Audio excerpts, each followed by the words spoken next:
எல்லாருக்கும் வணக்கம். இன்னும் பார்த்தீங்கன்னா நம்ம டேங்க்ல ஒரு கண்ட்ரோல் அப்ளை வணக்கம்டா மாப்பிள்ள தேனியிலேருந்து. இது வந்து எப்படி வேலை செய்யுது, இதில் வந்து என்னென்னலாம் ஃபீச்சர்ஸ் இருக்குன்றதை வந்துட்டு நான் இப்போ உங்களுக்கு பண்ணி காட்ட போகிறேன். ஒரு டெமான்ஸ்ட்ரேட் நான் உங்களுக்கு பண்ணி காட்டுறேன் பாருங்க.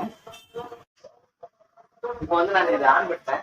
இப்போ என்ன ஆகுது பார்த்தீங்கன்னா இதுல இருந்து உள்ள போர்டுக்கு வந்துட்டு இப்போ கனெக்ஷன் வந்துட்டு எல்லாம் செட் பண்ணியாச்சு. இப்போ வந்து ஆன் ஆயிடுச்சு. இது எப்படி வேலை செய்யும் அப்படின்னு பார்த்தீங்கன்னா இப்போ வந்து இது ஆன் பொசிஷன்ல இருக்கு. இப்போ வந்து தண்ணி வந்துட்டு நிரப்பிட்டே வருது. இங்க வரும் ஸ்டாப் ஆயிடும்.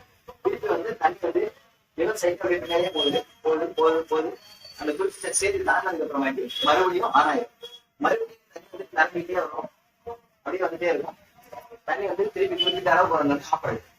இதே வந்து லூப்ல வந்து கண்டினியூஸா வந்து ஆன் ஆகுறதும் ஆஃப் ஆகுறதும் வந்துட்டு தண்ணியோட டிஸ்டன்ஸ் கால்குலேட் பண்ணி அதுவே செய்யுது. அது எப்படிங்கிறத நான் உங்களுக்கு இன்னும் கொஞ்சம் டீட்டெயிலா சொல்றேன். இது வந்து இப்ப எப்படி வேலை செய்யுது அப்படின்னு பார்ப்போம். இந்த ரெண்டு கண்ணு மாதிரி தெரியல இந்த அமைப்பு வந்து எப்படி வேலை செய்யுது அப்படின்னு பாத்தீங்கன்னா ஒரு டிஸ்டன்ஸ் கால்குலேட்டர் அது வேலை செய்யுது.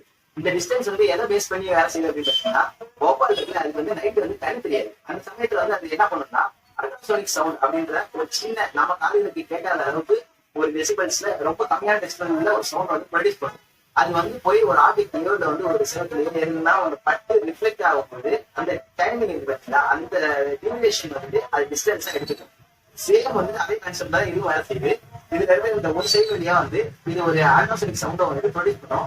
அந்த சவுண்ட் போயிட்டு ஒரு ஆப்ஜெக்ட் வந்து டச் பண்ணிட்டு, அதாவது நம்ம தண்ணி நம்மளோட இது புரியும் பார்த்தீங்கன்னா தண்ணி போய் டச் பண்ணிட்டு ரிட்டர்ன் வந்து இதுல வந்து சென்ஸ் பண்ணி மறுபடியும் அதை வந்து இன்புட்டா எடுத்துக்கிறோம்.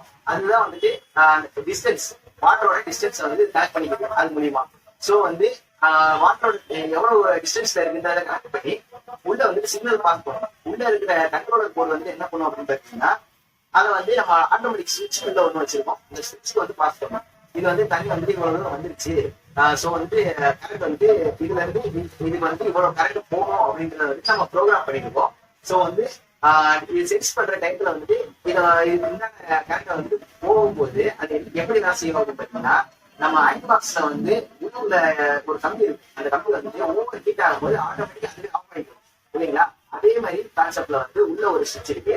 அந்த சுவிட்ச்ல வந்துட்டு ஒரு குறிப்பிட்ட டைமிங்ல வந்து நம்ம அந்த எலக்ட்ரிக் கரண்ட் வந்து நம்ம உள்ள பாஸ் பண்ண போகுது.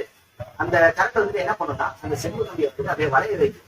அது வளைய வைக்கும் போது அதுல இருந்து கான்டாக்ட் இல்லாம மேல திருப்பி எப்போ வந்துட்டு ஒரு வயர் இருக்குது அப்படின்னு சொன்னா இந்த வயரை நீங்க நடுவில் கட் பண்ணிட்டேன் அப்படின்னு சொன்னா இது ரெண்டையும் ஜாயின் பண்ணேன்னா கரெக்ட் வரும். சோ வந்துட்டு இதுக்கு நடுவில் வந்துட்டு ஒரு ஸ்விட்ச் நம்ம வைக்கிறோம்னா ஸ்விட்ச் வந்து எப்படி வேலை செய்யலாம், இந்த ஸ்விட்சை எப்படி வேலை செய்யுது அப்படின்னு பாத்தீங்கன்னா உள்ள வந்துட்டு ரெண்டு சைடு வந்துட்டு பாசிட்டிவ் டெர்மினல் தான் இருக்கும். இதுல வந்து பிளஸ் மைனஸ் எல்லாம் கிடையாது. ஸ்விட்சோட கான்செப்ட் ரொம்ப ஈஸி. இந்த ரெண்டு வயர் இல்ல இந்த வயர் நான் வந்துட்டு இப்ப நடுவில் கட் பண்ணிட்டேன்னு சொன்னா இது ரெண்டு ஜாயின் பண்ணேன்னா எனக்கு வந்து உள்ள இருக்கிறதெல்லாம் வாழ்க்கை மட்டும் ஒர்க் ஆகும். அதே மாதிரி தான் இதுவும். இதுக்குள்ள வந்துட்டு ரெண்டு வயர் வச்சிருப்பாங்க. ரெண்டு ஒரே வயர் தான். அந்த கனெக்ஷன் வந்துட்டு நடுவுல வந்து கான்டாக்ட் இல்லாம இருக்கும். இந்த சுவிட்ச்ல வந்துட்டு ஒரு செம்பு கம்பி மாதிரி ஒரு கம்பி வச்சிருப்பாங்க. அந்த கம்பி வந்துட்டு எப்போ போய் ஒன்ஸ் இதை டச் பண்ணுதோ அப்போ வந்து கரண்ட் வந்துட்டு ஃப்ளோ ஆகும். இதுதான் வந்துட்டு கான்செப்ட். சேம் கான்செப்ட்ல வந்து உள்ளுக்குள்ள இருக்கக்கூடிய அந்த செம்பு கம்பி போயிட்டு அதை டச் பண்ணும்போது அந்த கான்டாக்டை ஏற்படுத்தும் போது கரண்ட் பாஸ் ஆகும். மீதி நேரத்துல பாத்தீங்கன்னா அதை விட்டு நம்ம வந்து அந்த கரண்ட் கொடுத்து அதை வந்து செம்பு கம்பியை தூக்கி நிப்பாட்டிடுறோம். சோ வந்து மீதி நேரத்துல எல்லாம் தூக்கி இருக்கும். நமக்கு தேவைப்படுற நேரம் போக, அதாவது எப்ப தேவைப்படுது நம்ம ஆஃப் பண்றதுதான் தேவைப்படுது. ஆஃப் பண்ற நேரம் போக மீதி நேரம் பூரா அது டவுன்லயே இருக்கும். நார்மல் பொசிஷனுக்கு வந்துடும். அப்போ வந்து ஆட்டோமேட்டிக்கா வந்து வாட்டர் லெவல் இன்க்ரீஸ் ஆகும். அதுக்கப்புறம் இது ஸ்டாப் பண்ணிடும். சோ இதுதான் வந்து இதோட கான்செப்ட். உங்களுக்கு எல்லாத்துக்கும் புரிஞ்சிருக்கும்னு நினைக்கிறேன்.